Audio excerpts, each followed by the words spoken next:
Throughout the majority of American history, homosexuals have faced so much discrimination. The majority of citizens in this country were brought up with very religious moralities, which has raised a society that has taught a lot of us the main goal in life is to create a family and have a good career. But when it comes to homosexuality, it is impossible to create a family in a traditional way. To have kids, they resort to things such as adoption, sperm donors, surrogacy, etc. And even when homosexuals have a family, they can't use the traditional gender roles that many heterosexual couples have used for their families.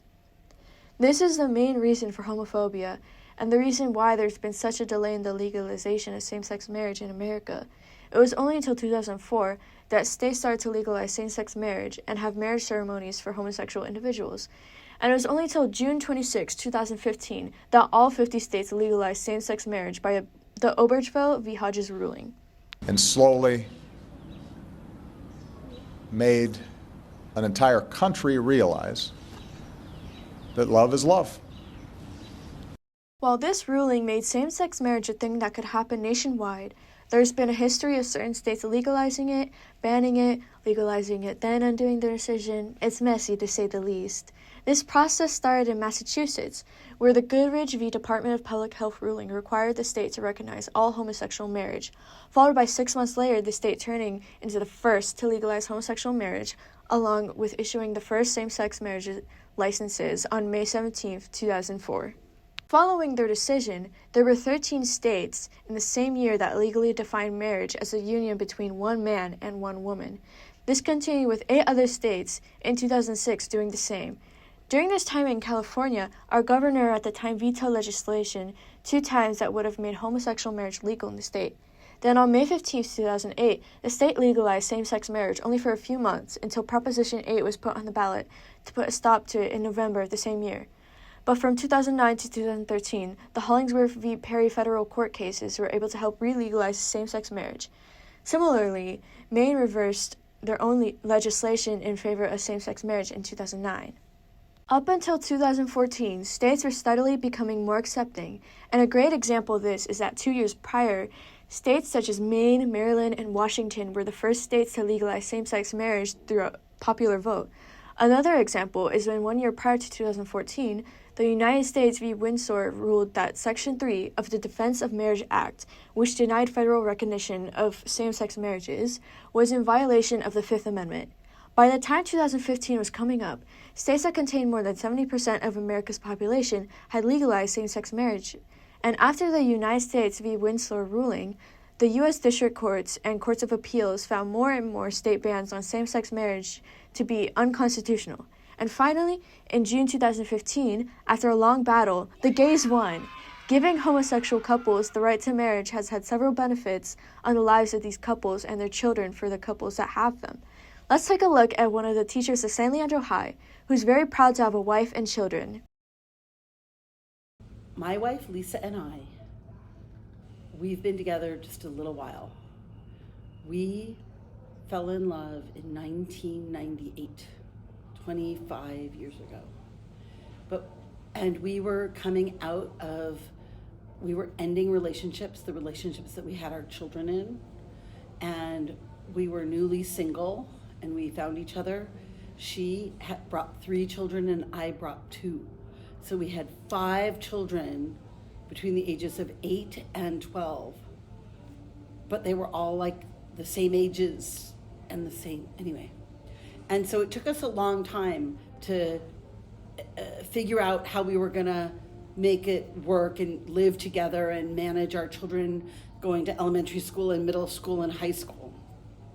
So we had a really steep road of figuring it out.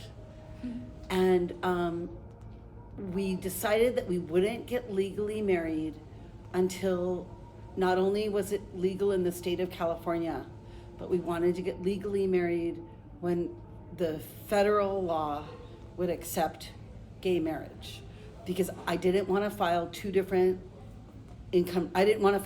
taxes, the state tax married and the federal tax unmarried. I think that having us be legally married impacted them, and that we really recognized our legal union as a right and as as something, as taking care of business, because now we could file our taxes together jointly, and we put all of our money together. And I think they recognized that, and it was and I think it encouraged them to think about the sanctity of a relationship and what that meant to them, and to take it quite seriously. Well, certainly financially and legally, it made things really simple. It made things simple when we made our will. It made things simple when we refinanced our home. It made things simple when we do taxes and all that financial benefit. But it also is nice. I think it's a real barrier breaker when I can casually say, my family, my children, my wife. And I think that it really is so normal in my life that I'm legally married. I think it really helps people to recognize that I am not a freak, and I'm not unusual, and I'm not doing something different than them. I am simply a married person living my life. Well, because we got together when our children were older, we were both working in traditional 9-to-5 jobs, my wife and I. And I think that because we came together as a second relationship, that we didn't have babies together, that it's hard for me to address that. Because now we're both really hardworking, thinking about our retirement.